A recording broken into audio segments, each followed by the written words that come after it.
There, everybody, welcome. We are in the middle of a study called A Man After God's Own Heart, the life of David in the Bible. And today we're in First Kings chapter number 2 again. And we're going to finish our First Kings section of the life of David.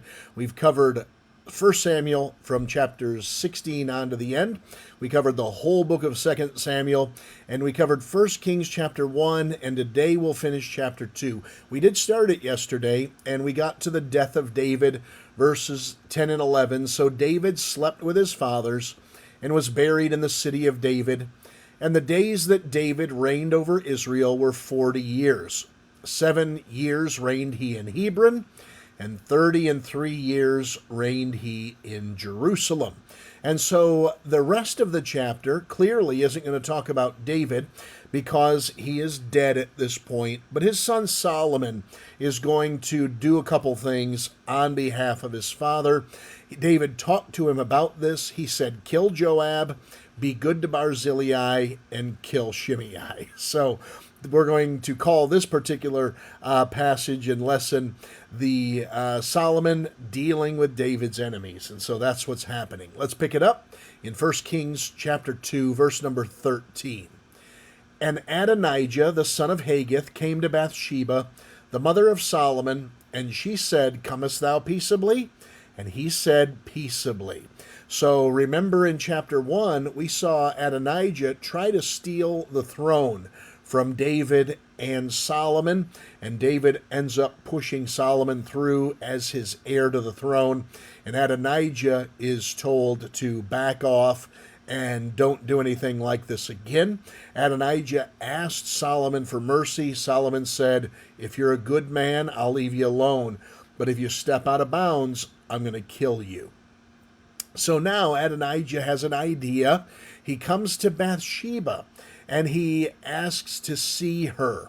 She asks if he's coming peaceably, and he says yes. Verse 14. He said, moreover, I have somewhat to say unto thee. And she said, say on. And he said, thou knowest that the kingdom was mine, and that all Israel set their faces on me, that I should reign. Howbeit, the kingdom is turned about, and is become my brother's, for it is his from the Lord. And so Adonijah's recounting what had happened. I was the king, people were looking to me, but then God had other plans, and so it's Solomon's now. And now I ask one petition of thee, deny me not. And she said unto him, say on.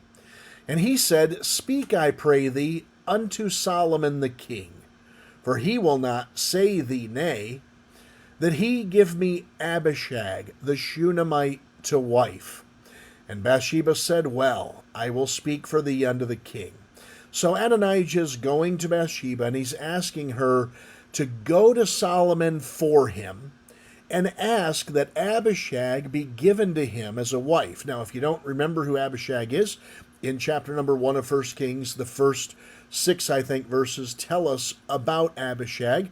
David, in his older age, needed a young woman to basically be a nurse to him, to help keep him warm, and Abishag did that for him. David never did have any kind of physical relations with Abishag. She was simply a nurse and a caretaker for him, but she was sort of in that position as a concubine, though she's never told that she was indeed a concubine. And so now Adonijah is going to Bathsheba to ask if he can marry Abishag. And what this is doing, this is undermining David. Why would Adonijah want to do this? And it's also undermining Solomon. If anyone has right to Abishag, it would be him. But Adonijah's up to no good here. So Bathsheba, therefore, verse 19, went unto the king Solomon, and to speak unto him for Adonijah. And the king rose up to meet her, and bowed himself unto her, and sat down on his throne, and caused a seat to be set for the king's mother, and she sat at his right hand. So this is unusual, shows the respect Solomon has for his mother. He's the king. When she comes in the room, he bows down to her. How about that? And then he puts a throne beside hers to sit at his right hand. Then she said, I desire one small petition of thee. I pray thee, say me not nay. And the king said unto her, Ask on, my mother, for I will not say thee nay. Solomon, I have something to ask of you. I hope you'll say yes. Of course, why wouldn't I say yes? And she said, Let Abishag the Shunammite be given to Adonijah thy brother to wife. So she asked Solomon what Adonijah requested her to ask. And King Solomon answered and said unto his mother, And why dost thou ask Abishag the Shunammite for Adonijah? Ask for him the kingdom also, for he is mine elder brother, even for him, and for Abiathar the priest, and for Joab the son of Zeruiah.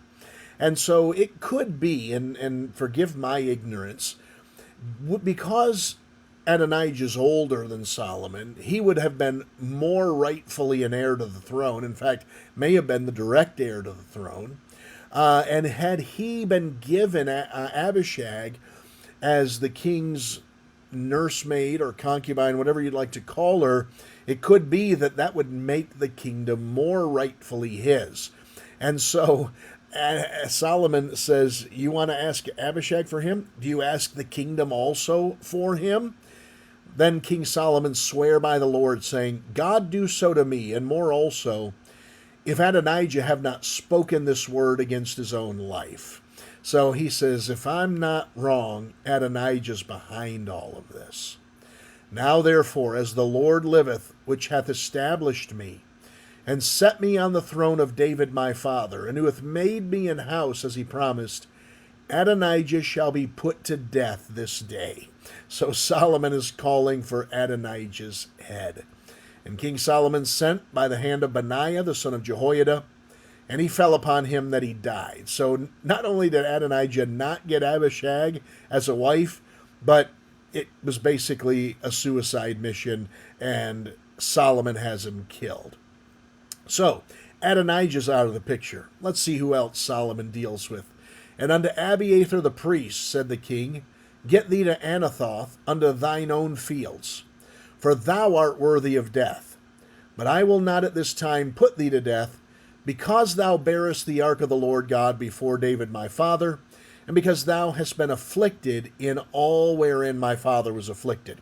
So the second man that Solomon's going to deal with now is Abiathar, this priest. He says, get out of my face, basically. I want you out of here. Get out of Jerusalem. Go back where you came from.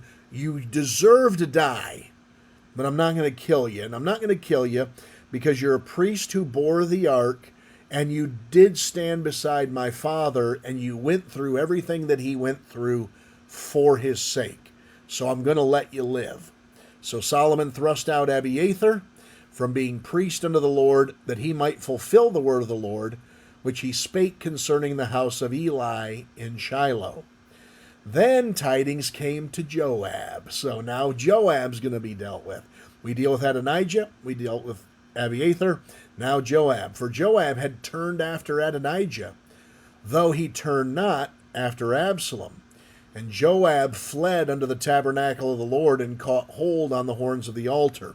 So what this is telling us is when Joab backed Adonijah, then Adonijah was taken out of the picture. Joab then didn't come and give allegiance to Solomon. So he's staying neutral here. So now Solomon wants to talk to Joab.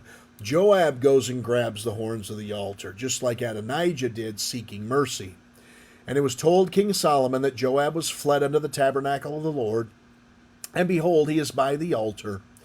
Then Solomon sent Benaiah, the son of Jehoiada, saying, Go, fall upon him. And Benaiah came to the tabernacle of the Lord, and said unto him, Thus saith the king, Come forth. And he said, Nay, but I will die here. And Benaiah brought the king word again, saying, Thus said Joab, and thus he answered me. And the king said unto him, Do as he hath said, and fall upon him, and bury him, that thou mayest take away the innocent blood which Joab shed from me and from the house of my father. So Joab knows what's coming. He knows David's coming to kill him. He holds on the horns of the altar, seeking mercy. Solomon is not going to have mercy, and he sends Benaiah to kill him. Benaiah says, hey, come outside and take a walk with me, because he doesn't want to kill Joab in the tabernacle. And Joab says, no, if I'm going to die here. And so Benaiah, before just doing it, goes and tells Solomon, hey, this is how this interaction went. Solomon said, fine, give him what he wants, kill him where he stands.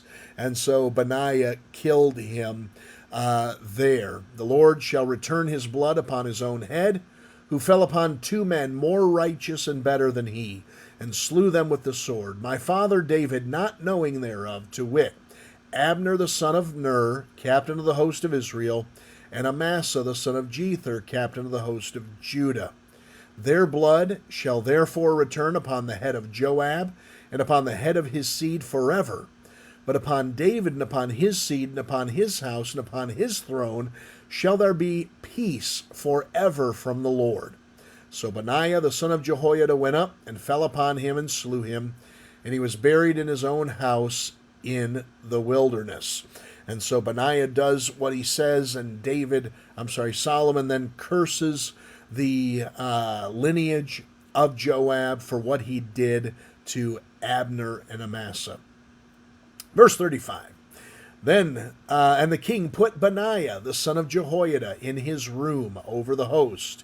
And Zadok the priest did the king put in the room of Abiathar. So Benaiah takes place, Benaiah the son of Jehoiada in his room over the host. So Benaiah takes Joab's place, and Zadok takes Abiathar's place. So now, Adonijah's killed, Abiathar's sent packing.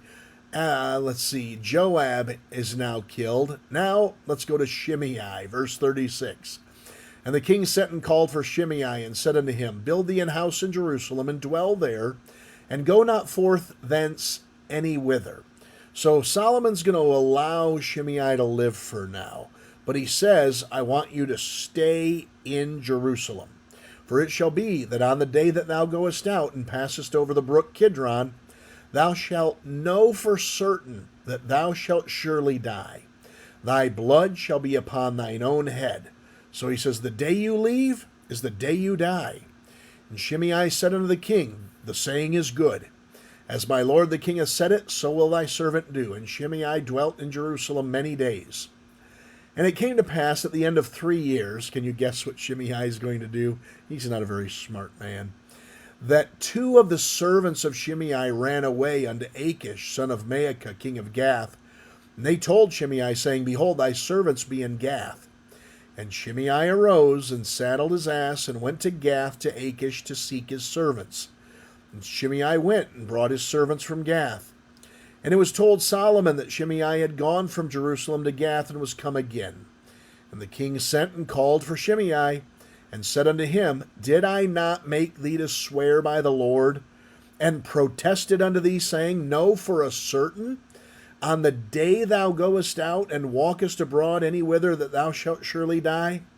And thou saidst unto me, the word that I have heard is good. Why then hast thou not kept the oath of the Lord, and the commandment that I have charged thee with? So, you had one job, Shimei. Stay in Jerusalem. What are you doing? Why are you leaving? The king said moreover to Shimei, thou knowest all the wickedness which thine heart is privy to, that thou didst to David my father. Therefore the Lord shall return thy wickedness upon thine own head. And King Solomon shall be blessed, and the throne of David shall be established before the Lord forever. So the king commanded Benaiah, the son of Jehoiada, which went out, and fell upon him that he died. And the kingdom was established in the hand of Solomon. So everything that David told Solomon to do in the first 10 verses, Solomon has done. He has taken Adonijah and killed him, although that David had no part in that. Abiathar was sent packing. Joab was killed. and now Shimei has been killed. David said, kill Joab, kill Shimei. Then he said, be good to Barzillai, and we're not told that, but we trust that Solomon had done that. All right, that's it. That's after the death of David and Solomon's dealing with David's enemies. We're going to pick it up in the book of First Chronicles tomorrow and start working through that book and just picking out the things that we don't know about David from that book. So I hope that you'll be there to see it. Thanks so much for watching. God bless you. Have a wonderful day.